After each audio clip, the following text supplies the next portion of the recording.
നാളെ ഈ എൻഗേജ്മെന്റ് കഴിയുന്നത് വരെ അവൾ ഈ വീട്ടിലുണ്ടാവാൻ പാടില്ല. അതിനെന്താ ചെയ്യേണ്ടതെന്ന് ആലോചിക്കും. ഇതിലിത്ര ആലോചിക്കാൻ എന്തിരിക്കുന്നു?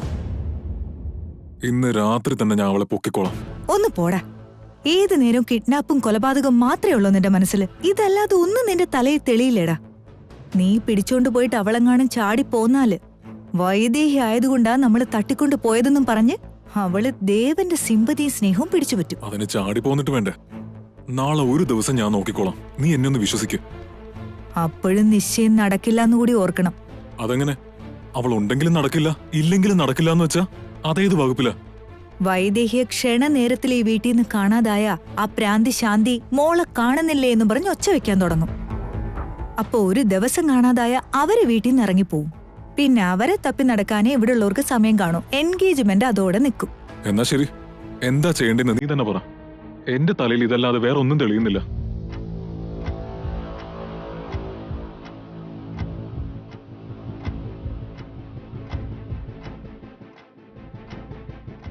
ആ പ്രാന്തിയുടെ കെയർ ഓഫിലല്ലേ അവള് വീട്ടിലേക്ക് തിരിച്ചു വന്നത്. ഇനി അവളെ വെച്ചോണ്ട് തന്നെ നമുക്ക് അവളെ പുറത്താക്കാം. എനിക്കൊരു പുതിയ സിം കാർഡ് വേണം. അത് നമ്മുടെ പേരിലും ആയിരിക്കരുത്, ആർക്കും അറിയാവുന്ന നമ്പറും ആയിരിക്കരുത്.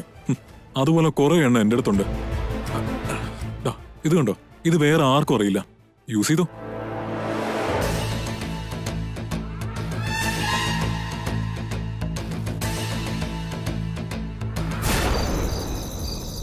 അതൊക്കെ ശരിയാ. പക്ഷെ എല്ലാം വിചാരിച്ച പോലെ നടന്നെങ്കിൽ ഈ എൻഗേജ്മെന്റ് നടക്കൂ. ഞാൻ കുറച്ച് കഴിഞ്ഞ് വിളിക്കാം. വരൂ ആന്റി, വാ ഇരിക്കൂ.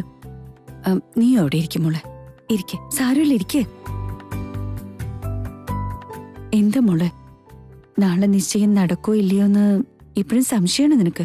അങ്ങനെയൊന്നുമില്ല ആന്റി. വിചാരിച്ചതുപോലെയൊക്കെ ആണെങ്കിലേ ഇത് നടക്കുള്ളൂ എന്ന് പറയുന്നത് കേട്ടു. ഞാനത് ചുമ്മാ പറഞ്ഞതല്ലേ. ഈ പ്രാവശ്യം ഒരു തടസ്സം ഉണ്ടാവില്ല. ഗുരുക്കള് തന്നെ പറഞ്ഞിട്ട് പോയതല്ലേ. ഈ കല്യാണം നടക്കും മോളെ. കണ്ണടച്ച് തുറക്കും പോലെ കാര്യങ്ങൾ കഴിയും. എന്ന് നിനക്കും കൂടി ഇഷ്ടപ്പെടുന്ന രീതിയിൽ നടക്കണ്ടേ? അല്ല, നിനക്ക് ഡ്രസ്സൊക്കെ ഇഷ്ടപ്പെട്ടോ? ആന്റി, എങ്ങനത്തെ ഡ്രസ് ഇടുന്നു എന്നുള്ളതോ എത്ര ഗ്രാൻഡായിട്ട് നമ്മൾ ഈ ചടങ്ങ് നടത്താൻ പോകുന്നു എന്നുള്ളതോ അല്ല.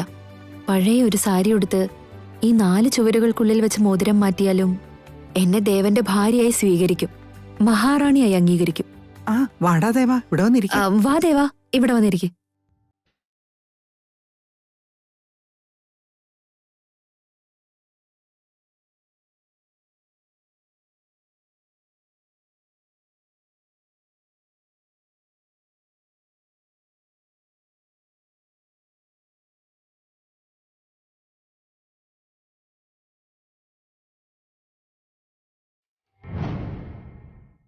നിങ്ങൾ പറയാൻ പോകുന്നൊക്കെ ഞാൻ കേട്ടതാ.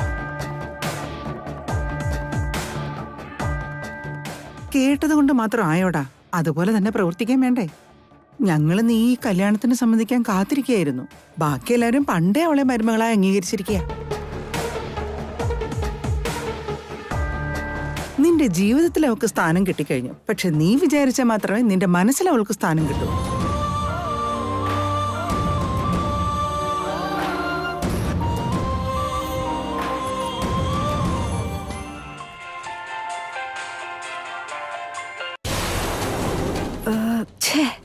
ഇതെന്താ അമ്മ ഫോൺ കട്ട് ചെയ്ത് കളഞ്ഞ്? പുതിയ നമ്പർ അല്ലേ, ചിലപ്പോ ആരാന്നറിയാത്തോണ്ടാവും. നീ ഒന്നുകൂടെ വിളിച്ചു നോക്ക്. വീണ്ടും വീണ്ടും വിളിച്ച ദേഷ്യം വരും. പിന്നെ ഫോൺ ഓഫ് ചെയ്ത് വെച്ച് കളയും. കുറച്ച് കഴിഞ്ഞ് നമുക്ക് ഒന്നുകൂടി വിളിച്ചു നോക്കാം. മോനെ ദേവാ, നിന്റെ അവസ്ഥകൾ ഞങ്ങൾക്ക് മനസ്സിലാവഞ്ഞിട്ടില്ല. പക്ഷെ പറയേണ്ടത് പറയേണ്ട സമയത്ത് പറഞ്ഞിരിക്കണമല്ലോ. വൈദേഹിയെ നിനക്കൊരിക്കലും ജീവിതത്തിൽ മറക്കാൻ കഴിയില്ല മോനെ. അത് ഞങ്ങൾക്കറിയാം. എന്നാലും മോനെ, നിന്റെ സ്നേഹം ഒരാൾക്കും കൂടി പങ്കുവെക്കുന്നതിൽ തെറ്റില്ല. എന്നാലല്ലേ മോനെ അവൾക്കും സന്തോഷം ഉണ്ടാവൂ, നിനക്കും സന്തോഷമായി ജീവിക്കാനാവൂ.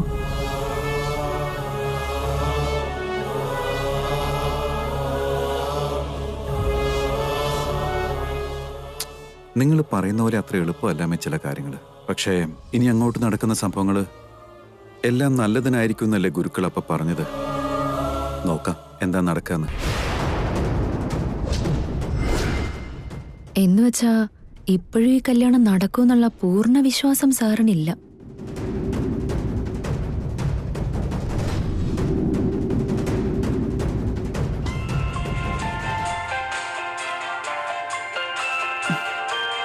ഹലോ. ഹലോ, അവിടെ ഊർമിള മാഡം ഉണ്ടോ ആന്റി? അവൾ അവിടെ അകത്തെവിടെങ്കിലും കാണും. കുട്ടി ആരാ? ഞാൻ ബ്യൂട്ടീഷ്യനാണ് മാഡം. ഊർമിള മാഡത്തിനെ വിളിച്ചപ്പോ ഫോൺ നോട്ട് റീച്ചബിൾ ആയിരുന്നു. ഓൾട്ടർനേറ്റ് നമ്പർ ആണെന്ന് പറഞ്ഞ് ഈ നമ്പറാ ഉണ്ടായിരുന്നെ, അതാ ഇതിലേക്ക് വിളിച്ചേ. പറഞ്ഞോളൂ. നാളെ വീട്ടിലൊരു എൻഗേജ്മെന്റ് ഉണ്ടെന്നും എന്നോട് വരാനും പറഞ്ഞിരുന്നു. എനിക്ക് വരാൻ പറ്റാത്തോണ്ട് അതൊന്ന് അറിയിക്കാനാ വിളിച്ചത്.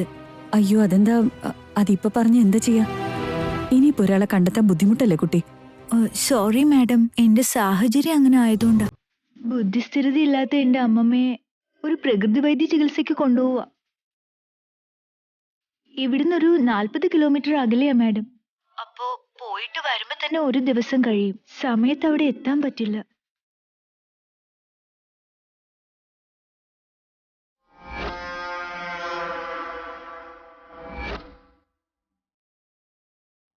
ഇവിടെ കുറെ ഡോക്ടർമാരെ കാണിച്ചിട്ട് ഒരു പ്രയോജനവും ഇല്ല. പക്ഷേ അവിടുത്തെ മരുന്ന് കഴിച്ചാൽ മാറുമെന്നാ പറഞ്ഞേ. എന്നാ ഒന്ന് പോയി നോക്കാന്ന് കരുതി.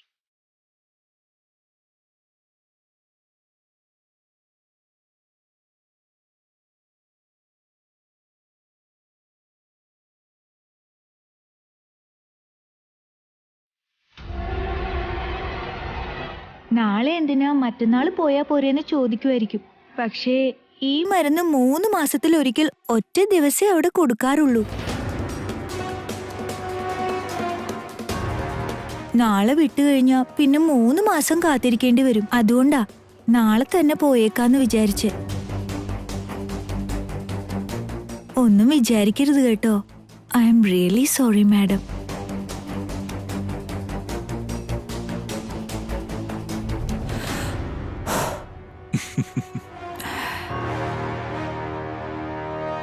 എന്താ വല്യമ്മ പറയുന്നേ? അമ്മയുടെ ചിന്ത ഇനി കാട് കയറിക്കോളും. നീ താഴോട്ട് വാ, അവിടെ ഒത്തിരി കാര്യങ്ങൾ ചെയ്തു തീർക്കാനുണ്ട്. ആരാ കൗസല്യ ഫോണില്? ഊർമിള പറഞ്ഞിട്ടൊരു ബ്യൂട്ടീഷ്യൻ വിളിച്ചതമ്മേ.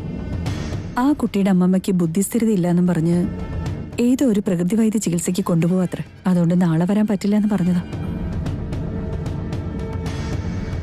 അവരില്ലെങ്കിലും കുഴപ്പമൊന്നുമില്ല. എനിക്ക് ഈ മേക്കപ്പിലൊന്നും വലിയ താല്പര്യമില്ല. ദേവൻ എന്റെ കൂടെ ഉണ്ടായാൽ മാത്രം മതി. സൗന്ദര്യവും സന്തോഷവും എല്ലാം എന്റെ മുഖത്ത് തന്നെ വന്നോളൂ.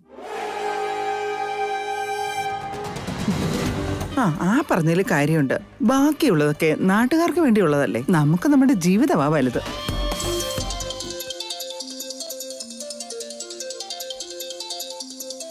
ഹലോ. യാ ഇപ്പോൾ വരാം സാർ. ഒരു 10 മിനിറ്റ്. നീ വന്നേ, ഒത്തിരി പണിയുണ്ട്.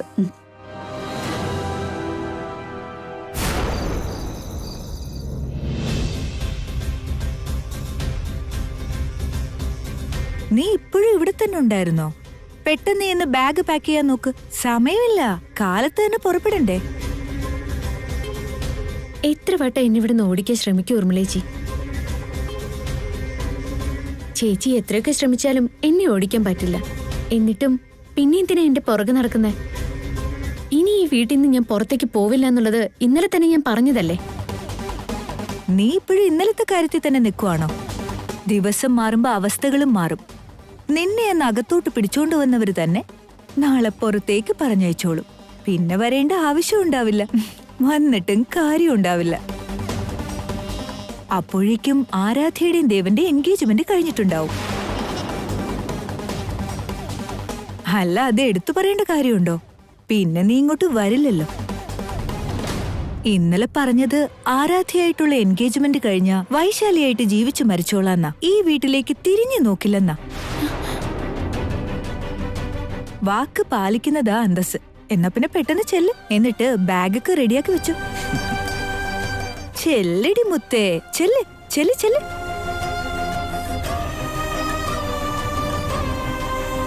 ഇത്രയും ഉറപ്പിച്ച് പറയുന്നുണ്ടെങ്കിൽ എന്നെ ഇവിടുന്ന് പുറത്താക്കാൻ എന്തോ പ്ലാൻ ചെയ്തിട്ടുണ്ടെന്നർത്ഥം. എന്തായിരിക്കും അത്?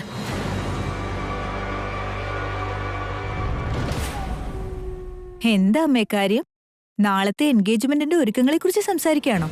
പക്ഷെ ആ വൈശാലി അവിടെ നാളെ ഇങ്ങനെ ഒരു എൻഗേജ്മെന്റ് നടക്കില്ലെന്നാണല്ലോ എന്നോട് ചലഞ്ച് ചെയ്തത്. എന്ത് ചലഞ്ച് ചെയ്തെന്നോ? അതെ ഇന്ദു അമ്മേ. അവളോട് നമ്മൾ പറഞ്ഞതല്ലേ അവൾ ഈ വീട്ടില് വൈശാലി മാത്രമാണെന്നും ശാന്തിയെ ശുശ്രൂഷിക്കാൻ നിർത്തിയിരിക്കുകയാണെന്നും. പിന്നെ എന്താ അവൾക്ക് വീണ്ടും ഒരു ഇളക്കം? ഇപ്പൊ എന്താ ചെയ്യണ്ടേ? അവള് പറഞ്ഞ ഉടനെ അതങ്ങ് നടക്കോ? ഇതുവരെ അവള് പറഞ്ഞതൊക്കെ തന്നെയല്ലേ ഇവിടെ നടന്നിട്ടുള്ളത് ആന്റി. അതൊക്കെ തന്നെ ഇപ്പോഴും നടക്കുന്നുള്ള വിശ്വാസമായിരിക്കും അവക്ക്. അത് മാത്രമല്ല ആരാധ്യ, തീരുമാനിച്ചത് നേടിയെടുക്കാൻ അവൾ ഏതറ്റം വരെ വേണമെങ്കിലും പോവും. അവൾ ഇവിടെ നിന്ന് ഈ എൻഗേജ്മെന്റ് നടക്കാൻ അനുവദിക്കില്ല. ഇത് മുടക്കാനുള്ള സകലതും അവൾ ഒപ്പിക്കും. ആ പറഞ്ഞതിലും കാര്യമുണ്ട്. അതുകൊണ്ട് കുറച്ചു മുമ്പ് എന്റെ കൂട്ടുകാരിയോട് ഞാൻ എല്ലാം പറഞ്ഞതുപോലെ നടന്ന ഈ എൻഗേജ്മെന്റ് നടന്നേക്കാന്ന് പറഞ്ഞത്. ശാന്തി അമ്മായിക്ക് വേണ്ടിയല്ലേ അവൾ ഇവിടെ നിർത്തിയേക്കുന്നത്. ആ അവസരം മുതലെടുത്ത് ഇനി ഇവിടെ തന്നെ അങ്ങ് നിന്നേക്കാന്നും സൗകര്യം പോലെ എല്ലാം കയ്യിലെടുത്തേക്കാന്നും കരുതി കാണും. അമ്മായിയുടെ അസുഖം ഭേദമായ മാത്രമേ അവൾ ഇവിടുന്ന് പോവുള്ളൂ. എന്റെ മോളുടെ അസുഖം എന്ന് ഭേദമാകാനാ? എന്നിട്ട് അവളെ എപ്പ പറഞ്ഞയക്കാനാ? അതുവരെ ഈ നിശ്ചയം മാറ്റിവെക്കാൻ പറ്റുമോ?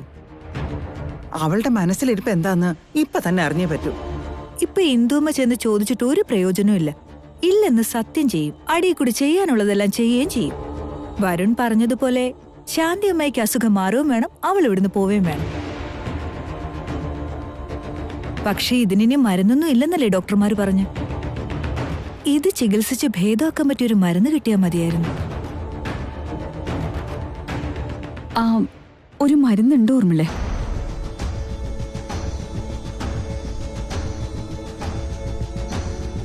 നീ ഏതോ ഒരു ബ്യൂട്ടീഷ്യനോട് നാളെ വരാൻ പറഞ്ഞിരുന്നില്ലേ?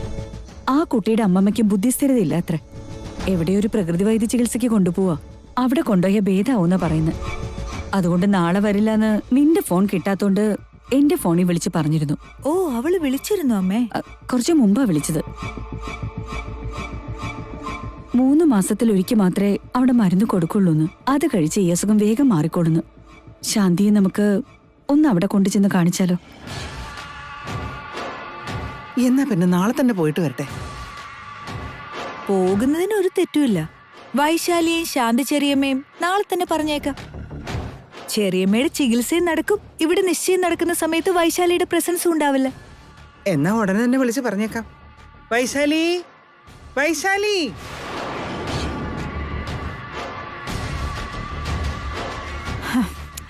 ആ പേരിൽ വിളിച്ച അവള് വരില്ലെന്നറിയില്ലേ? വൈദേഹിന്ന് വിളിച്ചു നോക്ക്.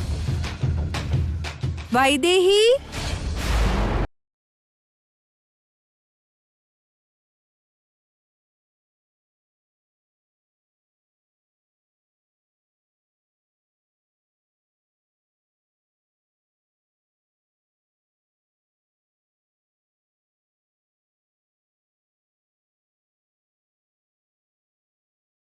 വിളിച്ചുടനെ ആളെത്തി.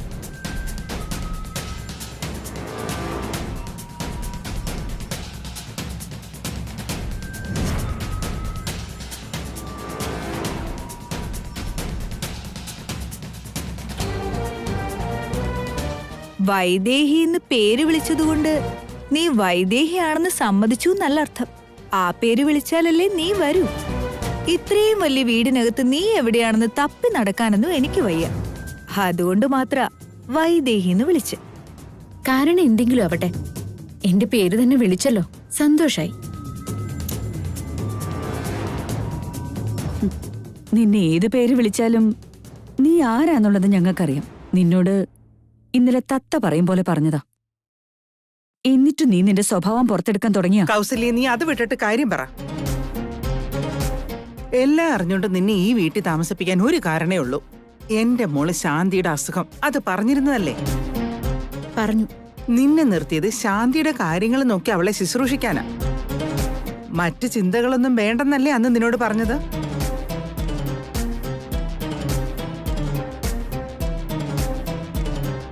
ചോദിച്ചതിന് ഉത്തരം പറ. അതെ ഇന്ദുമ്മേ. ഏയ്, എന്തധികാരത്തിലാ നീ ഇന്ദുമ്മേന്ന് വിളിക്കുന്നത്? അതെന്തെങ്കിലും വിളിക്കട്ടെ, നീ മിണ്ടാതിരി. എന്റെ കൊച്ചുമോൾ അല്ലെങ്കിലും ആ മുഖം ഉണ്ടല്ലോ. നീ ശരിക്കും എന്റെ മോളുടെ അസുഖം മാറണമെന്ന് ആഗ്രഹിക്കുന്നുണ്ടെങ്കിൽ അതിനൊരു അവസരം ഒത്തു വന്നിട്ടുണ്ട്. അവൾക്ക് വേണ്ടി നീ എന്തും ചെയ്യുമെന്നല്ലേ പറഞ്ഞത്? അമ്മയുടെ അസുഖം മാറുമെങ്കിൽ എന്ത് ചെയ്യണം ഞാൻ തയ്യാറായി എന്തുമേ. എന്നാലേ ഇവിടുന്ന് 40 കിലോമീറ്റർ അകലെ ഒരു പ്രകൃതി ചികിത്സാ കേന്ദ്രമുണ്ട്. നാളെ തന്നെ ശാന്തി അവിടേക്ക് കൊണ്ടുപോകണം.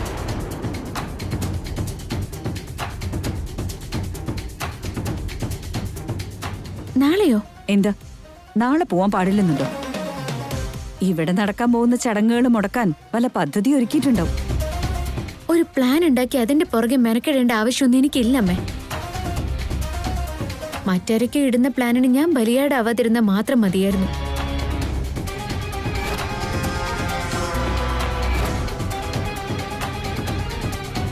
പിന്നെ നാളെ പോവാൻ നീ എന്തിനാ മടിക്കുന്നേ? അവള് പൊയ്ക്കുള്ളൂ ആരാധ്യേ. നീ എന്തെങ്കിലും ചെയ്യുമെന്ന് കരുതിയിട്ടൊന്നുമല്ല. ഒന്നും ചെയ്യില്ല എന്ന് നീ വാക്ക് തന്നിട്ടുള്ളതല്ലേ. അതല്ല ഇവിടുത്തെ പ്രശ്നം. ശാന്തി ഞങ്ങൾ ആരും വിളിച്ചാ വരില്ല. നീ വിളിച്ചാ അപ്പ വരും. അതുകൊണ്ടാ നിന്നോട് പോകാൻ പറഞ്ഞത്. അതുകൊണ്ട് നാളെ നീ അവളെ കൊണ്ടുപോയേ പറ്റൂ. നിനക്ക് കൂട്ടായിട്ട് വിനയനെ അയക്കാം. അവരവിടെ എത്ര ദിവസം നിൽക്കാൻ പറഞ്ഞാലും അവിടെ നിന്നോണം. അവളുടെ അസുഖം മാറിയിട്ട് കൊണ്ടുവന്നാ മതി. ഞാൻ നാളെ തന്നെ പോയിക്കോളാം എന്തുമേ. അമ്മയുടെ അസുഖം മാറുമെങ്കിൽ പോവാൻ എനിക്ക് ഒരു മടിയുമില്ല.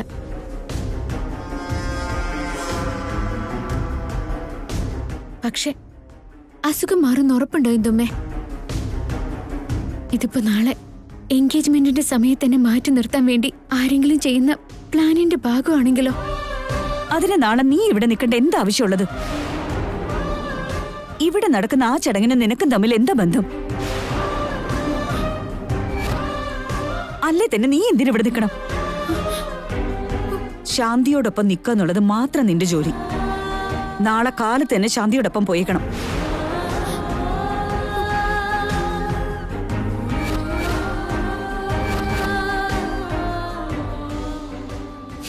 അമ്മ ഇങ്ങോട്ടൊന്ന് വന്നേ.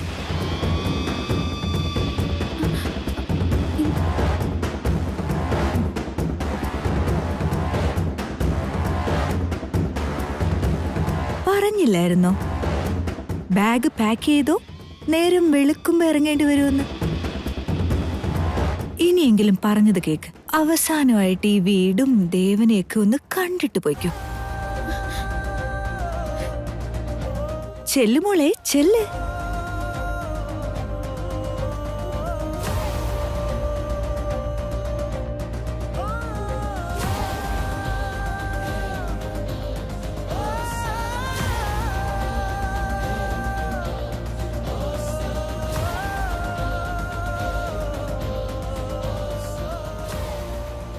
ആരാധ്യ ഞാൻ എന്റെ മരുമോളാക്കിക്കോട്ടെ. ആകും. കേവലം ഈ മനുഷ്യർക്ക് എന്ത് ചെയ്യാൻ പറ്റും മോളെ? നിങ്ങളെ പിരിക്കാൻ ആർക്കും സാധിക്കില്ല. അപ്പൊ രാജഗുരുക്കള് പറഞ്ഞ പോലെ ഈ നിശ്ചയും വിവാഹമൊക്കെ നടക്കാൻ പോവാണോ? ദേവേട്ടൻ ആരാധ്യയുടെ കയ്യിൽ മോതിരിടുന്നതും കഴുത്തിൽ താലി കെട്ടുന്നതും ഒക്കെ ഞാൻ എങ്ങനെ സഹിക്കും? ഈ കല്യാണം കഴിഞ്ഞ പിന്നെ ദേവേട്ടനും എനിക്കും തമ്മിൽ എന്താ ബന്ധം? ഇതിന്ന് രക്ഷപ്പെടാൻ ഒരു വഴിയില്ല എന്റെ രാമ.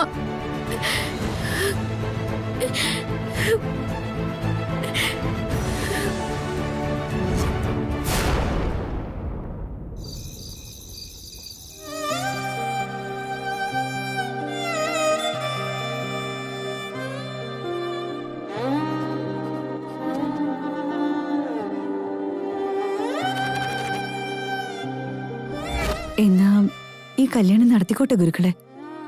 ആരാധ്യന്റെ മരുമോളാവുമല്ലോ അല്ലേ? ആകും.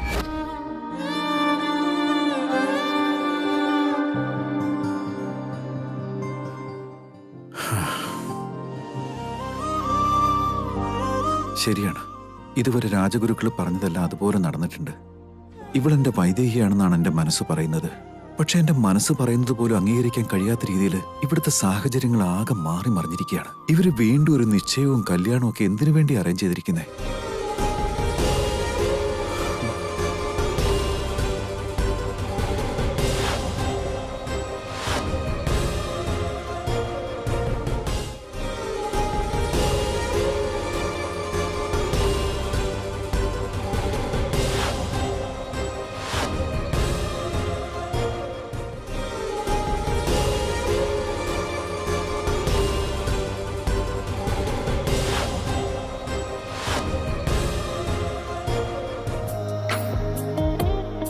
ഞാൻ നാളെ ഇവിടെ ഉണ്ടെങ്കിൽ ഈ നിശ്ചയത്തിന് തടസ്സമാവുമെന്ന് കരുതി നാളെ കാലത്ത് തന്നെ എന്നെ ഇവിടുന്ന് കെട്ടിക്കാൻ പോവാ ദേവേട്ട.